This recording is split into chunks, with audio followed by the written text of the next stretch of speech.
Bismillahirrahmanirrahim. Today we are going to discuss Wien's bridge oscillator, and we have seen that oscillators can be constructed by use of amplifiers. How amplifiers can be used? An oscillator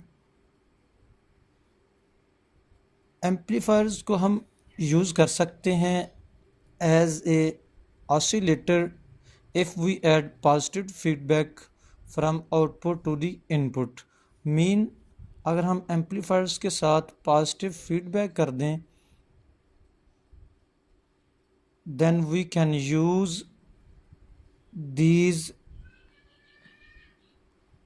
amplifiers as an oscillator. और feedback, यहाँ पे जो feedback आप use करेंगे ये positive feedback होनी चाहिए. Positive feedback का मतलब यह है कि output signal will be added into the input signal so that the amplitude of input signal may be increased to a desired level. So how this is possible? Let we have an amplifier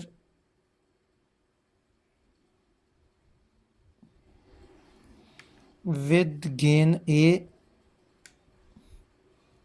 and input is Vi and output is Vo, so that A will be equal to V out over Vi.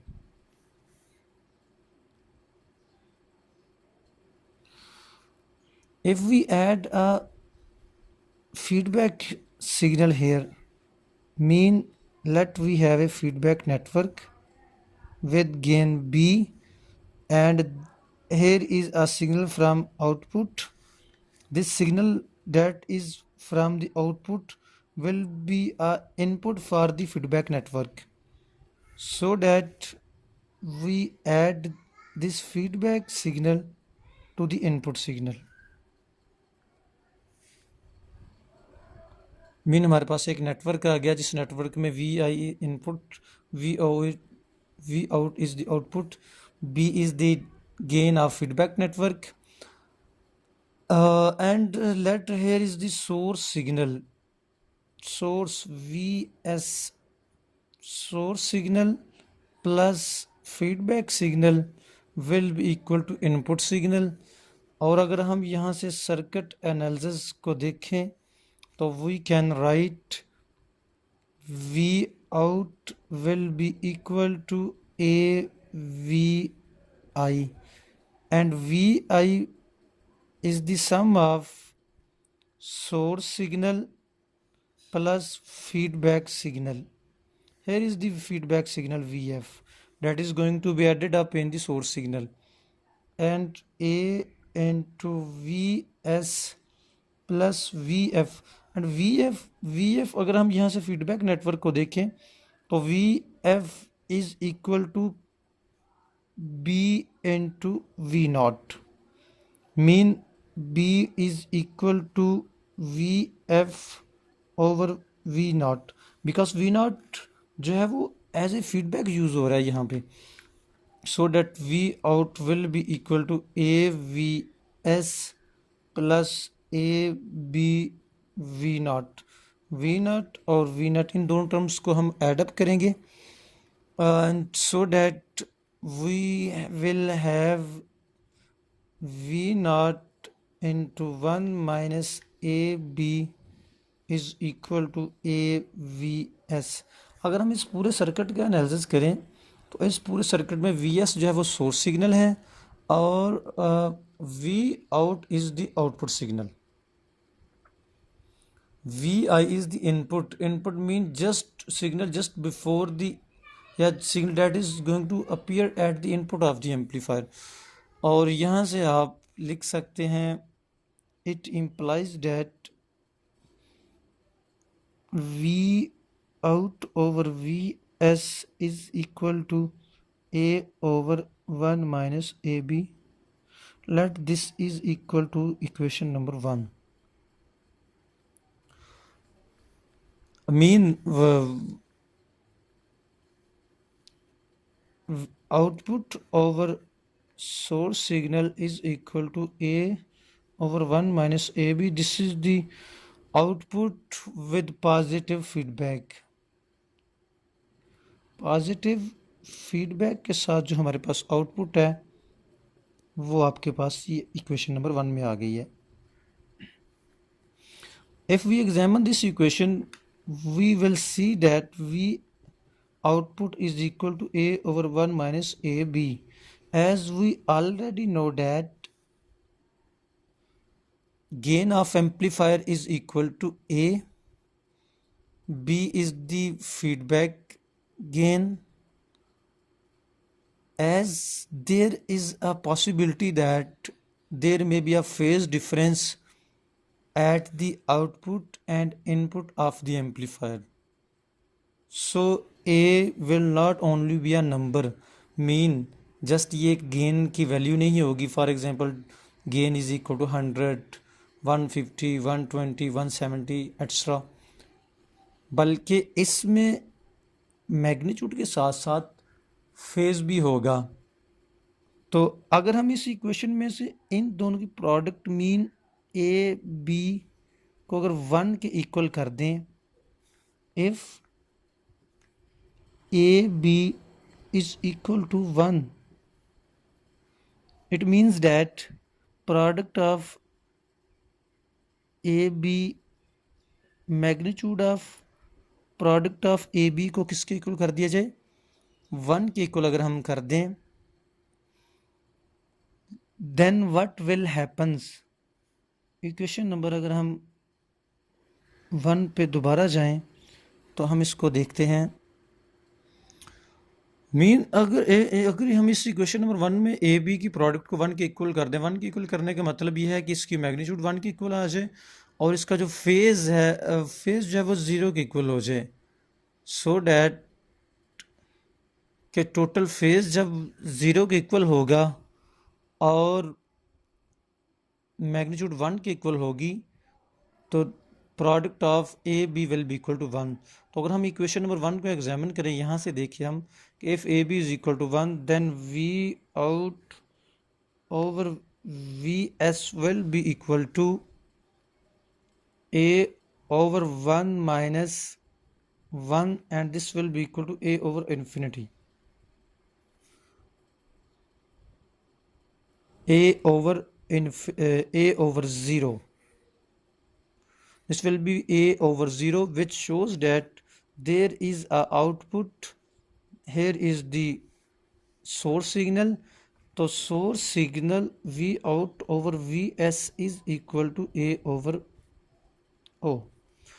अगर हम in equation को examine करें तो left side और right side दोनों को अगर हम इक्वेट करें तो it means that V out is equal to A while Vs is equal to 0.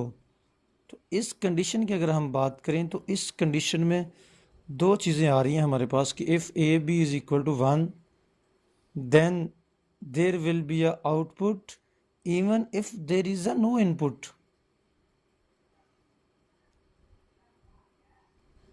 And due to this condition we can say that if there is a positive feedback then there will be a output signal without any input signal.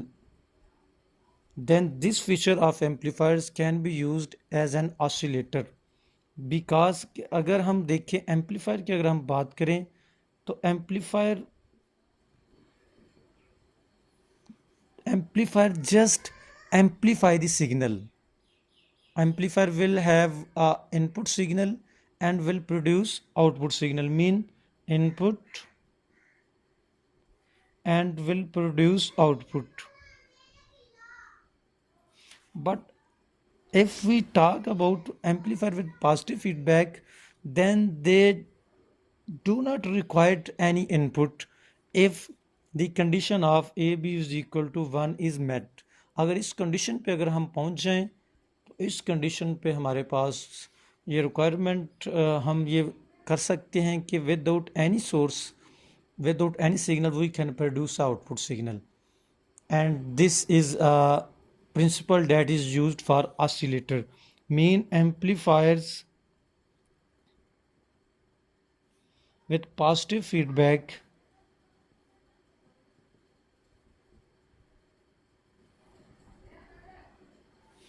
can be used as an oscillator if A B is equal to 1.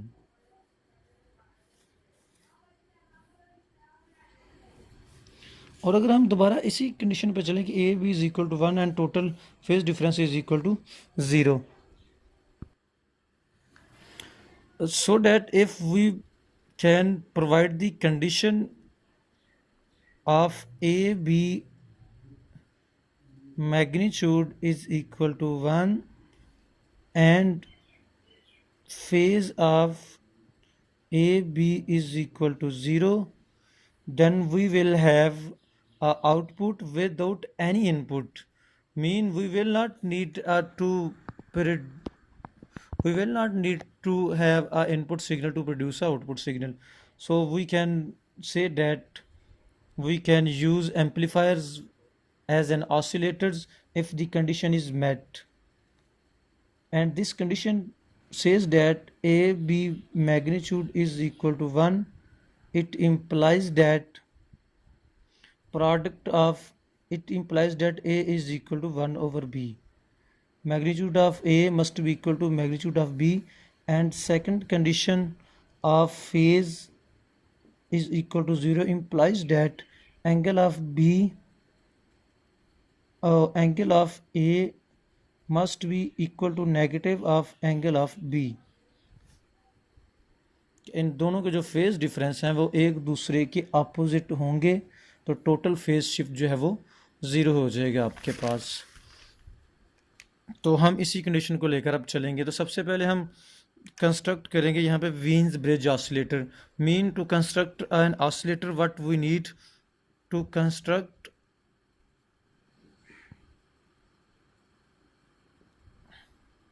N oscillator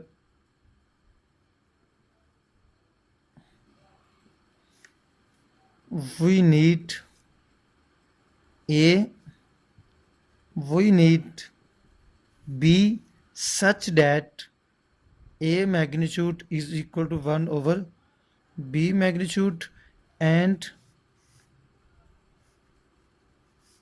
second condition ये है phase of A must be equal to negative of phase of B. So you know that amplifier gain is different for different frequencies.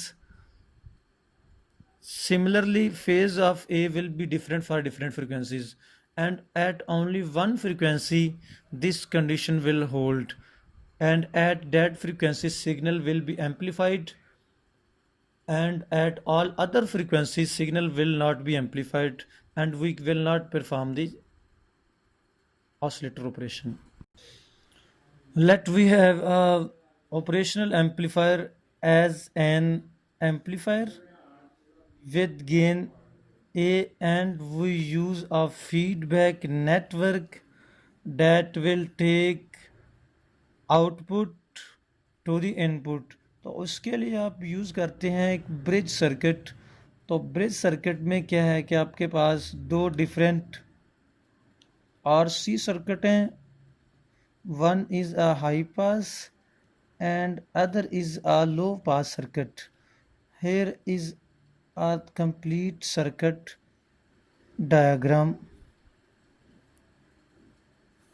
Output, और यहाँ से आप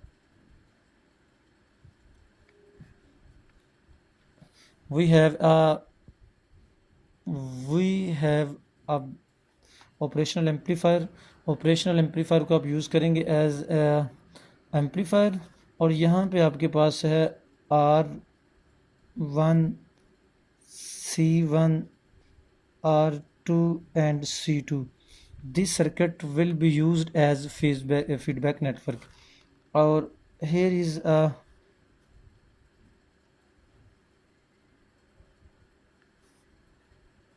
R1 इसको आप कह लें, और यहाँ आप इसको R2 कह लें। कंप्लीट सर्किट डायग्राम की अगर हम बात करें तो कंप्लीट सर्किट डायग्राम में हमारे पास दो चीज़ें होनी चाहिए। एक तो ये है कि हमारे पास एम्पलीफायर होना चाहिए, सेकंड क्या है, हमारे पास फीडबैक नेटवर्क होना चाहिए, और जिस फ्रिक्वेंसी पे कंडीशन मेट होगी हमारे पास, mean phase of A B is equal to 0 and product of A B is equal to 1, तो उस फ्रिक्वेंसी पे जाकर हमारे पास जो है देर will B output without any input signal. तो सबसे पहले हम इस फीडबैक नेटवर्क को डिस्कस करेंगे। तो फीडबैक नेटवर्क में हमारे पास अगर देखें तो यहाँ पे आप इनपुट दे रहे हैं जो कि बेसिकली एम्पलीफायर की आउटपुट है। तो here is the input to the feedback network and from here you are taking the output and that output is being used as a input to the amplifier. Mean इस circuit के दो part हैं, यहाँ से आप input apply कर रहे हैं जो कि फीडबैक से आप ले रहे हैं, और यहाँ से आप आउटपुट प्रोवाइड कर रहे हैं जो कि इनपुट के लिए यूज़ होगी एज ए एम्पलीफायर सर्किट में। तो first of all let we solve the feedback network, कि यहाँ पे जो फीडबैक नेटवर्क है वो उसको कैसे आप सॉल्व कर सकते हैं। और इसको ब्रिज इसलिए बोलते हैं कि it look like a bridge, कि आप इसको एक ब्रिज की फॉर्म में कंस्ट्रक्ट किया हुआ। तो हेयर इज R1 C1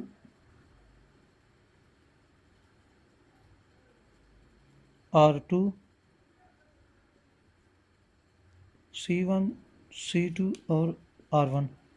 इस पॉइंट पे अगर हम देखें तो यहाँ पे आप इनपुट दे रहे हैं, here is the input to the feedback network, तो VI, and from this point you are taking the output, कि यहाँ से आप आउटपुट ले रहे हैं V आउट। और अगर हम इस सर्किट को एग्जामिन करें तो यहाँ पे आप हमारे पास R1 एंड C1 फॉर्म आ low pass circuit, R1 and C1, यहाँ से हमारे पास एक लो पास सर्किट आएगा, और C2 और R2 से आपके पास एक हाई पास सर्किट आएगा। तो सबसे पहले हम इस सर्किट को एग्जामिन करते हैं। तो एग्जामिन करने के लिए let we assume that the R1 is equal to R2, C1 is equal to C2, so that इनकी जो कॉमन वैल्यू आप R और C कर दें, और let these two component R1 and C2 are in series. Similarly, C1 and R2 are in parallel, so that you can assume that here is a impedance known as Z1 and here is a impedance which is equal to Z2, so that Z1 will be equal to R1 plus C2.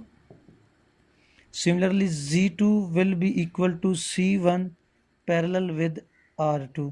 तो सबसे पहले आप Z1 और Z2 की value को find out करते हैं। तो अगर हम यहाँ से देखें, first of all let we find the value of Z1, and Z1 is equal to R1 plus C2, and you can write R1 plus C2 will be equal it will be equal to XC2, XC2 XC2, इसको correct कर लीजिएगा please, XC2, so that it will be equal to J omega C2, and as we have seen that R1 is equal to R and C2 is equal to C, so that we will have Z1 is equal to R plus 1 over J omega C2. Similarly, Z2 can be written as Z2 will be equal to R2 parallel with XC1, and you can write R parallel with XC, and this will be equal to R into XC over R plus XC, so that it can be written as R into 1 over J omega C over R plus 1 over J omega C.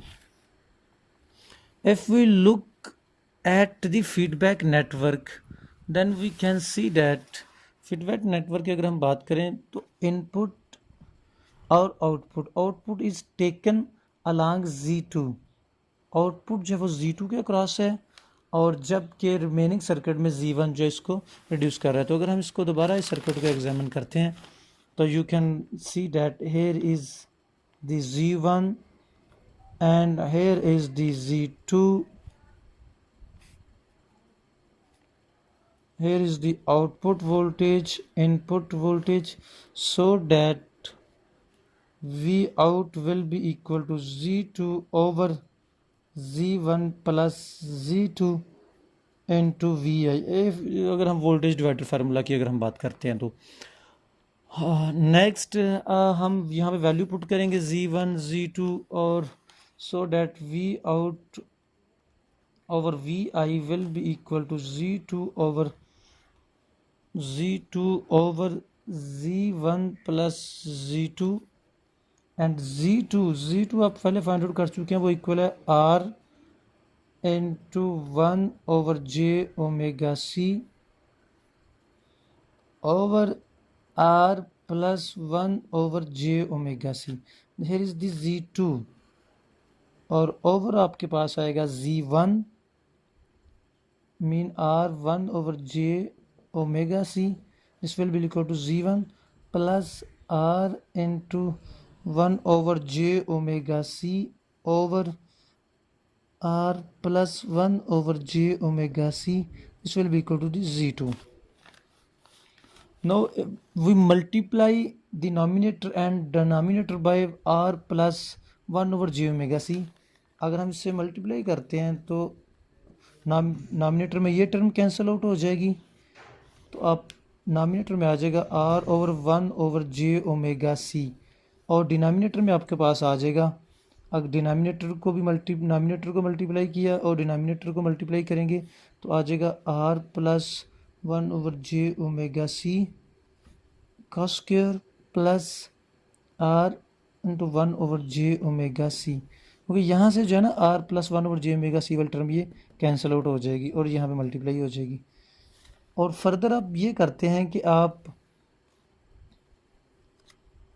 R/1/j⍵C के साथ next आप क्या करते हैं 1/j⍵C mean आप multiply करें 1/j⍵C square के साथ डिनोमिनेटर में भी और नॉमिनेटर में। तो जब नॉमिनेटर में मल्टीप्लाई करेंगे तो 1/j⍵C स्क्वायर के साथ एक टर्म कैंसिल हो जाएगी यहाँ पे, तो आपके पास आ जाएगा R into 1/j⍵C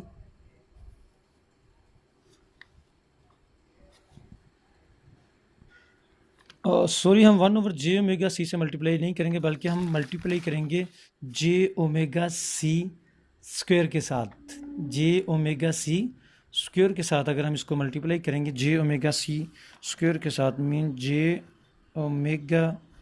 into C, और इसके स्क्वायर के साथ आप मल्टीप्लाई करेंगे डिनोमिनेटर और नॉमिनेटर दोनों को।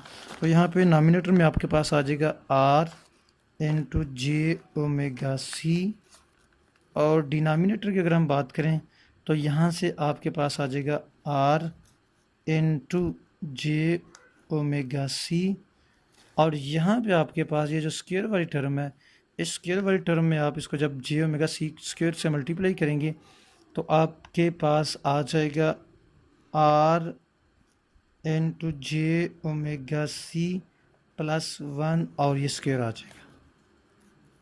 मीन जब आप j⍵C स्क्वायर के साथ मल्टीप्लाई करेंगे j⍵C स्क्वायर के साथ, तो यहाँ से j⍵C एक तो कैंसिल हो जाएगा और दूसरा फिर स्क्वायर मल्टीप्लिकेशन में आ जाएगा। सिमिलरली यहाँ से भी एक मल्टीप्लिकेशन में आ जाएगा, और यहाँ पे जो स्क्वायर वाली टर्म है वो यहाँ 1 के डिनोमिनेटर से कैंसिल आउट हो जाएगी और R के साथ आ जाएगी और ऊपर फिर स्क्वायर आ जाएगा। तो यहाँ तक हम पहुँच गए हैं, V आउट ओवर VI, यहाँ तक हम आ गए। We have seen that V out over VI is equal to R into j⍵C over R into j⍵C plus 1 square plus R into j⍵C। यहाँ तक हम यहाँ पे पहुँच गए हैं, और यहाँ पे हम इस स्क्वायर को अगर हम ओपन करें V out over VI I will be equal to R into J omega C over 1 plus R square J square omega square C square plus 2 R J omega C plus R into J omega C. This will be equal to R over J omega C over 1 minus R square omega square C square J square जो है वो 1 - 1 के equal होगा यहाँ पे, plus 2 R J omega और R J omega यहाँ पे आ जाएगा 3 R J omega C. Here is the output voltage over input voltage. This is the relation between output and input of the feedback network. Mean आपके पास जो feedback network है, feedback network, उसमें आपके पास जो relation आ रहा है आउटपुट वोल्टेज और input voltage का जो रिलेशन आ रहा है वो आपके पास ये आ गया इक्वेशन नंबर 1 में, और ये मैग्नीट्यूड फेज दोनों ही इसमें इंक्लूड हैं. और अगर हम बात करें Wien bridge oscillator complete circuit की, अगर हम बात करें तो कंप्लीट सर्किट में आप देख सकते हैं कि आपके पास एक ऑपरेशनल एम्पलीफायर है, operational amplifier with gain A, and this is connected through Z1 Z2 from output to input. तो ये पॉजिटिव टर्मिनल पे आपने फीडबैक अप्लाई की हुई है, तो पॉजिटिव फीडबैक का मतलब है फीडबैक इज पॉजिटिव. नेक्स्ट आपके पास क्या है, आपके पास एक एम्पलीफायर को भी अब आपने एग्जामिन करना है कि उसकी गेन की क्या कंडीशंस हैं. तो R1 और R2, अगर हम इस सर्किट को एग्जामिन करें तो you can treat this amplifier like a non inverting amplifier. Mean hair is the input signal that is from output to the input. So you can treat this amplifier like a non-inverting. Non-inverting mean there will be no phase shift from output to input. So it means phase shift due to gain will be equal to 0. Now we have to make phase shift due to feedback network is equal to 0, so that complete phase shift must be equal to 0. तो अगर हम इस equation number 1 की बात करें जो कि feedback के लिए हमने फाइंड आउट की है, तो अगर हम यहाँ से इसका फेज शिफ्ट 0 कर दें then we will fulfil the first condition. तो यहाँ से अगर हम इसका फेज शिफ्ट 0 करना चाह रहे हैं तो ये उस वक्त 0 हो सकता है जब हम यहाँ से जे वाले टर्म को 0 कर दें और जे को कैंसिल आउट कर दें. अगर जे को कैंसिल आउट कर दिया जाए तो फेज शिफ्ट 0 हो जाएगा. तो उसके लिए अगर हम देखें कि ये जो डिनोमिनेटर में ये टर्म आ रही है, अगर ये टर्म कंप्लीट टर्म जो है ये 0 हो जाए, अगर ये कंप्लीट टर्म 0 हो जाएगी 1 - R square omega square into C square वाली टर्म अगर 0 हो जाए आपके पास, तो नॉमिनेटर में रह जाएगा R J ओमेगा C और यहाँ पर रह जाएगा 3 R J ओमेगा C, और J दोनों कैंसिल आउट हो जाएंगे. तो इट मीन्स अगर इस टर्म को हम 0 करते हैं तो फेज जो है वो 0 हो जाएगा. इस टर्म को अगर हम 0 करें तो ये आ जाएगा 1 - R square omega square C square must be equal to 0. और जब ये 0 हो जाएगा तो ओमेगा स्क्वायर आपके पास आ जाएगा 1 omega square will be equal to 1 over R square into C square, so that omega will be equal to 1 over R into C and F will be equal to 1 over 2 pi RC. Mean इस frequency पे जाकर ये term 0 होगी. जब ये term 0 होगी तो यहाँ पे फेज डिफरेंस जो है वो 0 हो जाएगा. ओके, तो हम यहाँ पे एक कंडीशन निकाल चुके हैं कि ये फ्रीक्वेंसी है जिस फ्रीक्वेंसी पे ऑसिलेटर जो है वो फुलफ़िल करेगा कंडीशन को. जब इस कंडीशन पे फ्रीक्वेंसी पे कंडीशन को फुलफ़िल करेगा तो यही हमारे पास फ्रीक्वेंसी होगी ऑसिलेटर की. तो हमने अभी देख लिया कि अगर हमने ये कंडीशन फुलफ़िल करनी है कि phase shift due to B must be equal to 0, तो उसके लिए हमारे पास जो है वो ये टर्म जो है वो डिनोमिनेटर में जो टर्म है फीडबैक नेटवर्क की गेन के डिनोमिनेटर में ये ज़ीरो होनी चाहिए। अगर इस टर्म को ज़ीरो करते हैं तो आपके पास फ्रीक्वेंसी की ये वैल्यू आती है कि जिस वैल्यू पे जाके फ्रीक्वेंसी पे जो है वो, और जब ये कंडीशन फुलफिल करेंगे तो आउटपुट ओवर इनपुट की जो वैल्यू है आपके पास, जब ये टर्म ज़ीरो हो जाएगी तो आपके पास आ जाएगा R J omega C over 3 RJ⍵C। तो यहाँ से J⍵C और J⍵C आर की टर्म कैंसिल हो जाएगा, आपके पास आ जाएगा 1/3। मीन गेन जो फीडबैक नेटवर्क की gain V out over VI will be equal to B and is equal to 1/3। तो ये 1/3 के इक्वल होगी और फेज जो है वो B का वो ज़ीरो होगा, और फ्रीक्वेंसी जिस पे ये कंडीशन फुलफिल होगी वो फ्रीक्वेंसी होगी 1/2 π RC।